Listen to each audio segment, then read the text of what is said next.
Against. Free speech is a basic right and should be protected at work by Austin Culbertson.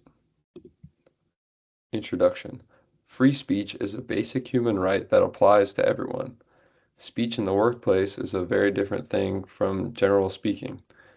Employees that are saying things that are controversial, harassing, or derogatory or against company views are finding it shocking nowadays when they are getting fired, even if it's something that they would say outside the workplace.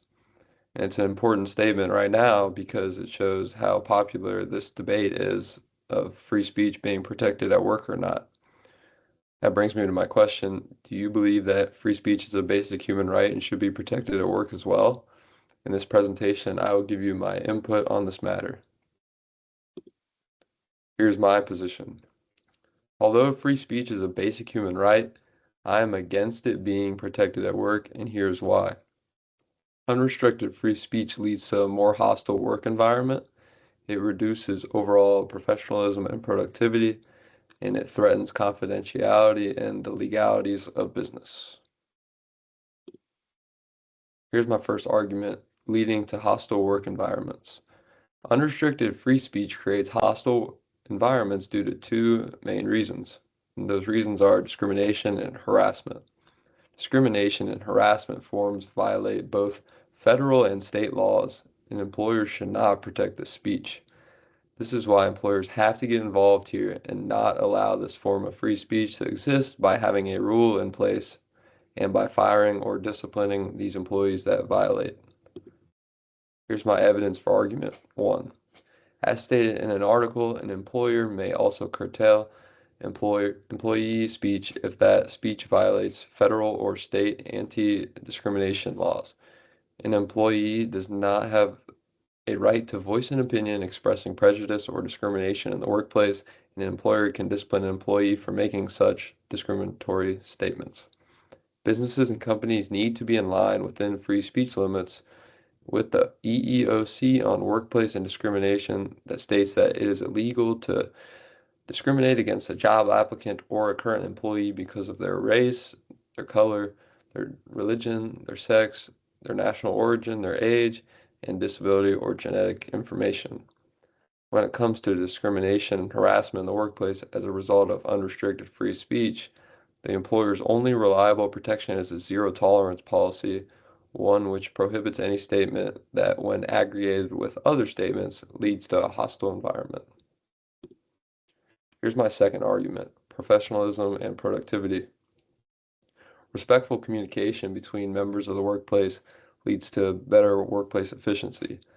Unrestricted free speech can hurt team morale and chemistry, and employees get more tasks done and perform to their highest when they are not allowed unrestricted free speech to say whatever they want. Here's my evidence for argument number 2. Employers have to take action to address worker speech that could disrupt a healthy workplace environment, and it is their responsibility to make and enforce policies that ensure professionalism and respect in the workplace. By restricting free speech and allowing proper things to be addressed to ensure a company-wide transition to professionalism and order, the leaders or employees that consistently display professionalism set the tone for the entire team. Creating a safe and open environment where they feel comfortable voicing work-based concerns is another key step as well. Tackling issues quickly and decisively demonstrates the organization's commitment to maintaining a respectful and cooperative workplace. Still, the law does not give employees free rein to say whatever they want in the workplace or on platforms where their employer could be impacted. As the employee, you retain the right to impose reasonable restrictions on workplace speech to preserve productivity, safety, and a respectful environment. It's a balancing act between creating space for diverse perspectives and maintaining order. Here's my third argument, and it's about work confidentiality. Businesses are constantly relying on important intel and data that is considered confidential, and they cannot afford to let employees freely speak about it and use their free speech. And free speech can't overrule this important data. It is the responsibility of employees to protect sensitive company information, and restricting free speech would enforce this tightly. Here's some evidence for argument number 3.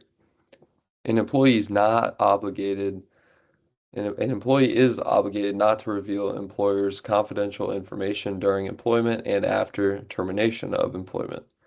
Non-disclosure agreements, NDAs, will be critical tools for protecting your business from information leaks, unfair competition, and loss of proprietary advantage. This would limit what employees can say when it comes to free speech in the workplace and sensitive work information or data. When it comes to restricted free speech, both literally and electronically, most of these employees also should and typically do enact policies to protect and limit access to such information, which their employees must follow or they will face discipline as a result. Here's my conclusion. So, free speech is important, but it should not be unlimited. Now, speech in the workplace that is not restricted leads to discrimination, harassment, less professionalism and productivity, uh, loss of work and business confidentiality. And I think these are very solid reasons to show that it's clear that free speech should not be protected at work. Here are my references. Thank you.